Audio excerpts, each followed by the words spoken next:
مسلمان علماء مجتہدین جن پر بہت سارے مسائل میں اتفاق پایا جاتا ہے، وہ ان سے کے بہت سارے مسائل میں اکٹھے کیوں نہیں ہو سکتے؟ بہت سارے اتفاق رائے ان کے درمیان پایا جاتا ہے، ان اتفاقات پر اکٹھے کیوں نہیں ہو سکتے؟ کیا وجہ ہے کہ مجالس میں اور جلسوں میں جا کر اختلافی معاملات کو اجاگر کرنا ہی کیوں ضروری سمجھا جاتا ہے؟ تاکہ لوگوں کے اور عوام الناس لوگوں کے ذہنوں میں ایک انتشار پیدا ہوتا ہے، اس لیے کہ ان کو چاہیے کہ وہاں پر مجالس میں جا کر اور جلسوں میں جا کر ایک دوسرے کے اختلافی مسائل کا ذکر نہ کریں، بلکہ اتفاق رائے کی بات کریں۔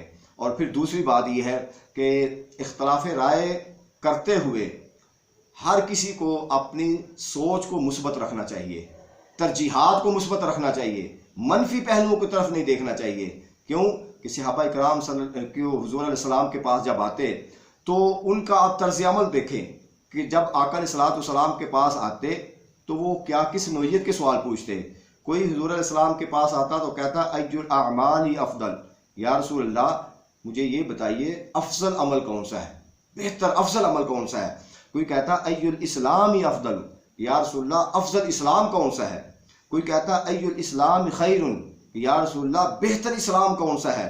کوئی کہتا ای العمل احب الیک، کہ یا رسول اللہ ایسا عمل بتائیے جس سے آپ پسند کرتے ہیں، آپ کو محبت ہے جس عمل سے، تو بہتر عمل کون سا ہے، بہتر اسلام کون سا ہے، بہتر ایمان کون سا ہے۔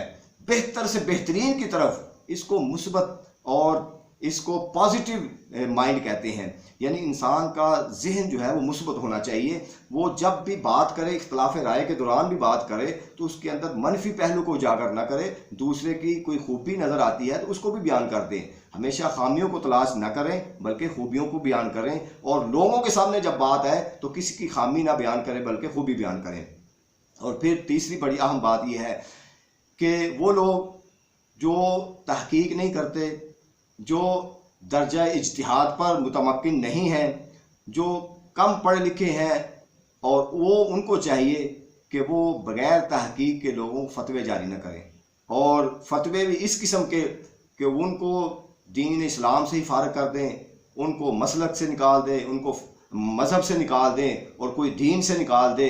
اس طریقے سے بڑے خطرناک قسم کے جو فتوے جاری ہوتے ہیں، اس سے گریز کرنا چاہیے۔ اس لیے حضور علیہ السلام نے اس کی طرف 1400 سال پہلے اشارہ فرما دیا کہ یہ امت کے لیے کتنا خطرناک معاملہ ہوگا۔ بخاری شریف کی حدیث ہے، کتاب العلم، اور اس کی جلد نمبر 1 ہے، صفحہ نمبر 31۔ حضور علیہ السلام نے فرمایا ان اللہ لا يقبض العلم انتزاعا ينتزعه من العباد، کہ اللہ تعالیٰ اپنے بندوں میں سے علم یک لخت نہیں اٹھائے گا، علم کو اچانک نہیں اٹھائے گا، ولیکن یقبض العلم بقبض العلماء، حتیٰ کہ کیسے علم کو اٹھائے گا کہ علماء کو اٹھا لے گا۔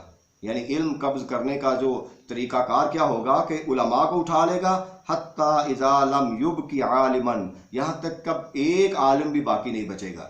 تو کیا ہوگا جب عالم باقی نہیں رہیں گے؟ اتخذ الناس رؤوسا جہالا، لوگ جاہلوں کو اپنا سردار بنا لیں گے، اپنا امام، اپنا لیڈر، اپنا مذہبی پیشوا بنا لیں گے، جاہل لوگوں کو۔ فسئلوا، ان سے سوال کریں گے، فافتنوا بغیر علم، پس وہ فتوے دیں گے بغیر علم کے، بغیر تحقیق کے، بغیر پڑھنے کے، بغیر ریسرچ کے فتوے جاری کریں گے، فضلوا واضلوا، وہ خود بھی گمراہ ہوں گے اور لوگوں کو بھی گمراہ کریں گے۔ تو لہٰذا بہت بڑے بڑے فتوے جاری نہ کریں۔ آپ کے کہنے پر کسی نے عمل کر دیا اور آپ نے غلط کہا تو آپ اندازہ کر لیں پھر اس کو پکڑ کس کی ہوگی۔ بہت بڑے فتوے جاری نہ کریں، جتنا پتہ ہے اتنا بتا دیں، جتنا نہیں پتہ اس کے بارے میں کہہ دیں کہ مجھے نہیں پتہ، اور اہل علم کے پاس چلے جائیں۔ کسی چیز کا نہیں پتہ تو اہل علم سے رجوع کر لیں۔ اور اسی طریقے سے کچھ لوگ ایسے ہوتے ہیں، ان کا وتیرہ یہ ہوتا ہے کہ اہل علم کے پاس جائیں گے تو عجیب قسم کے، عجیب نوعیت کے سوال پوچھیں گے جن کا حقیقت کے ساتھ کوئی تعلق نہیں ہوگا، جس کی ضرورت نہیں ہوگی۔ ابو جعفر شامت کہتے ہیں کہ میں امام احمد بن حنبل کے پاس گیا اور میں نے جا کر ان سے سوال کیے، اور سوال عجیب نوعیت کے تھے۔ میں نے پوچھا کہ آپ مائع نورا سے وضو کرتے ہیں؟ تو کیمیائی مادے ملے ہوتے ہیں ایسا پانی، تو انہوں نے کہا کہ نہیں، میں اس کو پسند نہیں کرتا۔ تو پھر میں نے پوچھا آپ باقلہ سے وضو کرتے ہیں؟ یعنی جڑی بوٹی، ایسا پانی جس میں جڑی بوٹی ملی ہوتی ہے، ان کا پانی۔ تو آپ نے فرمایا میں اس کو پسند نہیں کرتا۔ تو پھر میں نے پوچھا گلاب کے پانی سے آپ وضو کرتے ہیں؟ تو آپ نے فرمایا میں اس کو پسند نہیں کرتا۔ جب یہ 2-3 سوال اس کے کیے جو کہ ضرورت نہیں تھی اس کی، تو میں واپس آنے لگا تو آپ نے میری قمیض پکڑ لی، مجھے بٹھا لیا اور مجھے کہا کہ مجھے یہ پہلے بتاؤ کہ جب آپ مسجد میں جاتے ہو تو کیا دعا پڑھتے ہو، مسجد سے واپس آتے ہو تو کیا دعا پڑھتے ہو؟ تو میں نے کہا مجھے تو اس کا پتہ نہیں، علم نہیں ہے۔ یعنی ایک بنیادی چیز، بالکل معمولی چیز کہ مسجد میں داخل ہونے اور خارج ہونے کی دعا کیا ہے؟ تو آپ نے فرمایا اذهب، جاؤ فتعلم ھذا، پہلے یہ جا کے تعلیم لو، یہ سیکھو، پہلے جو سیکھنے کی ضرورت ہے وہ سیکھو جا کے، اس کے بعد پھر اگلی بات کرنا۔ تو جو بنیادی چیز کا پتہ نہیں ہے، دین کی بنیادی چیزیں کیا ہیں، بنیادی ضروریات کیا ہیں، اب دیکھیں فتویٰ دینے کے لیے کتنا علم چاہیے، اصول فقہ چاہیے، اصول حدیث چاہیے، اصول تفسیر کا علم چاہیے، ناسخ و منسوخ کا علم چاہیے، علم الکلام چاہیے، کتنے علوم ہیں، اور قرآن و حدیث پر کس لیول کا انسان ہونا چاہیے، کتنا اس کی اسٹڈی ہونی چاہیے۔ تو یہاں پہ تو آرام سے بس تھوڑی سی شہرت مل جاتی ہے اور لوگ سننا شروع کر دیتے ہیں اور اسی بنیاد پر لوگ فتوے دینا شروع کر دیتے ہیں، لہٰذا فتویٰ بازی سے گریز کرنا چاہیے۔ اور پھر آخری بات یہ ہے کہ جب علمی اختلافات ہو جاتے ہیں، اور یہ قیامت تک ہوتے رہیں گے، یہ تو نہیں رک سکتے، لیکن قرآن نے اصول دے دیا ہے، یا ایھا الذین آمنوا اطیعوا اللہ واطیعوا الرسول واولی الامر منکم